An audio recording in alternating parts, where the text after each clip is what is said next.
Многие из вас, вероятно, слышали об особом безответственном поведении по отношению к собакам, известном как дворовое разведение, которое обычно происходит дома, часто в неподходящих условиях и без учета здоровья собаки. Дон, самка питбуля, была спасена из заброшенного дома, где ее оставили без еды, воды и защиты от солнца.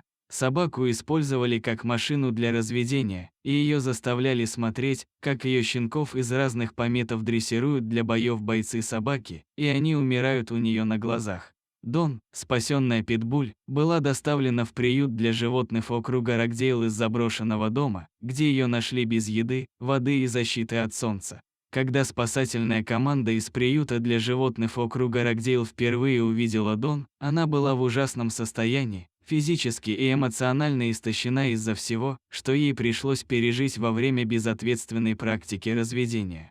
К сожалению, в то время приют был переполнен, и питбуль мог оставаться там максимум несколько недель. После того, как ее спасли от такой тяжелой и мучительной жизни, теперь собака столкнулась с другой проблемой. Ей дали всего 2 дня на спасение, иначе ее усыпили бы. Каждый раз, когда кто-то проходил мимо, отчаявшаяся собака вставала на задние лапы и прижималась к двери, ожидая, что кто-нибудь наконец ее заметит. Она умоляла сохранить ей жизнь, объяснила Роза. Когда ее везли на задний двор как единственную выжившую в деле о жестоком обращении с животными, она остановилась и обняла волонтера, добавила женщина. Было поистине душераздирающе наблюдать, как никто не откликнулся, вероятно, из-за того, как выглядела собака. «Возможно, люди думали, что она будет агрессивной», — сказала Роза. Собака была физически и эмоционально истощена после всего, что ей пришлось пережить, однако новые приемные родители Дон помогли ей снова почувствовать себя собой. «У нас не было времени, буквально часов, чтобы придумать план», — вспоминала Роза тот момент. «Они знали, что мы сможем дать ей жизнь, которую она заслужила», — добавила она. Вся команда объединила усилия, чтобы переселить Дон как можно скорее. Все были вне себя от облегчения, когда на следующий день, после долгой дороги, собака наконец-то устроилась в своем новом любящем приемном доме для столь необходимого ей спокойного сна. Бедная девочка была в таком ужасном состоянии. Когда мы ее впервые спасли, она была замкнутой, испуганной, но милой. Вспомнила Роза и отметила, что очень приятно видеть, что собаку наконец-то любят и о ней хорошо заботятся.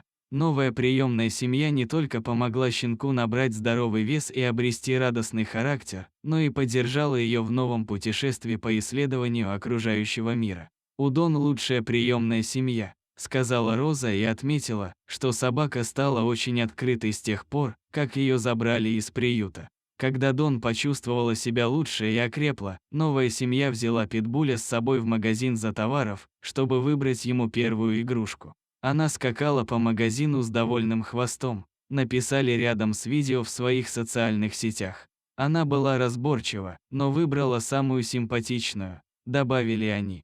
Дон все еще находится в приемной семье, наслаждаясь бесчисленными объятиями и новыми любимыми игрушками. Но все утешаются тем, что когда-то раненая, так глубоко отчаявшаяся собака из приюта теперь в безопасности в действительно любящем и заботливом доме. Что вы думаете об этой истории? Вы когда-нибудь брали питомца из приюта? Поделитесь всем этим в комментариях ниже.